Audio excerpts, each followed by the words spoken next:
जिस तरह की तस्वीरें दिख रही हैं वो बहुत भयावह हैं। जिस तरह से नुकसान हुआ है, वो इमारतों को जो नुकसान पहुंचा है वो साफ तौर पर दिख सकता है। ये भागीरथी का एक स्ट्रीम है जो नीचे की तरफ आता है और इसके दोनों तरफ ये इमारतें बनी हुई हैं जहां पर नुकसान हुआ है। बताया जा रहा है कि यहाँ पर ज़्यादातर होटल्स और होम स्टेज हैं और इसके अलावा बाजार है एक, जिसे साफ तौर पर ऐसा दिखता है इस वीडियो में कि नुकसान हुआ है। लेकिन अभी भी यहाँ पर लोगों को लेकर कोई पुख्ता जानकारी, यानी धराली गांव के लोगों को लेकर अभी तक पुख्ता जानकारी सामने नहीं आई है। लेकिन मुख्यमंत्री उत्तराखंड के पुष्कर सिंह धामी क्या कह रहे हैं, आइए वो सुन लेते हैं। हमारा प्रयास है कि इस समय में सभी को जल्दी से जल्दी राहत के काम किए जाएं, बचाव के कार्य किए जाएं। जिला प्रशासन के लोग वहां पहुंच रहे हैं, साथ में हमारी सेना के लोग, एनडीआरएफ, एसडीआरएफ, आपदा प्रबंधन विभाग लगातार कोशिश कर रहा है कि हमारी सर्वोच्च प्राथमिकता है कि सभी को इस समय राहत की जाए, सभी को बचाया जाए और हर प्रकार से जान माल की सुरक्षा की जाए। मुख्यमंत्री का कहना है कि प्राथमिकता यही है कि सबसे ज़्यादा जानमाल के नुकसान जो हुआ है वहाँ पर राहत और बचाव का काम तेज़ी से किया जाए। हमारे साथ आनंद जी लगातार बने हुए हैं। सर, ये जो बार बार चिंता व्यक्त की जा रही है कि क्या किसी तरह से ये किया जा सकता है कि कम से कम हो इस तरह की घटनाएं, क्योंकि बढ़ रही हैं। बादल फटने की घटनाएं उत्तरकाशी और उत्तराखंड के इलाके में नहीं, हिमाचल में या जम्मू कश्मीर में, उस तरह उस पूरे बेल्ट में ये घटनाएं बढ़ी हैं पिछले कुछ दिनों के दौरान। तो क्या किया जा सकता है कि लोगों को हम अलर्ट भी कर सकें और इसकी वजह से होने वाले नुकसान को कम से कम किया जा सके? देखिए, प्रयास तो पूरे जारी हैं। जैसा मैंने आपको बताया कि वेदर फोरकास्ट और अर्ली वार्निंग को भी इम्प्रूव किया जा रहा है। रडार का नेटवर्क, ऑटोमेटिक वेदर स्टेशन का नेटवर्क, टेक्नोलॉजी, उसका पूरा इस्तेमाल किया जा रहा है।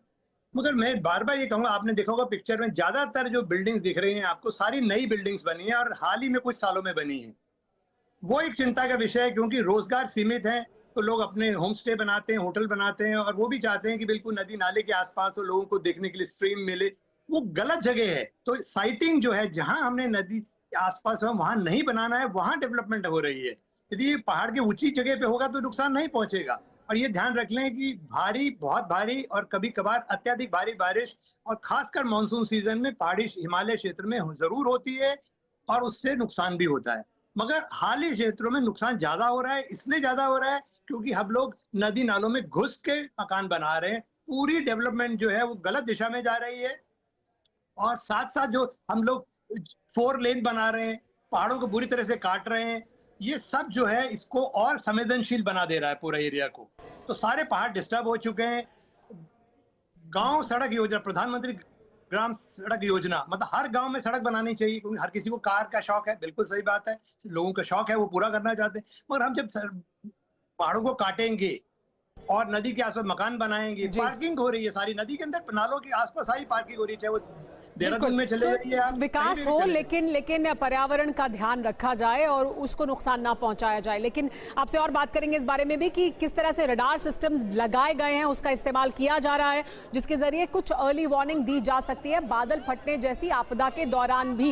लेकिन इस वक्त एनडीआरएफ की 4 टीमें उत्तरकाशी भेज दी गई हैं। आपदा पर पूर्व सीएम हरीश रावत ने TV9 से बातचीत की है, पुष्कर सिंह धामी ने TV9 से बातचीत की है। तो लगातार हम सभी जो स्थानीय प्रशासन के लोग हैं और जो नेता हैं उनसे बात कर रहे हैं। लेकिन देखिए, ये जो तस्वीरें हैं ये अपने आप में बहुत भयावह हैं और ये बता रही हैं कि किस तरह का नुकसान यहाँ पर हुआ है, किस तरह की ये आपदा थी। देखिए, ये आप इस तस्वीर में देखिए किस तरह से ये ऊपर से आता है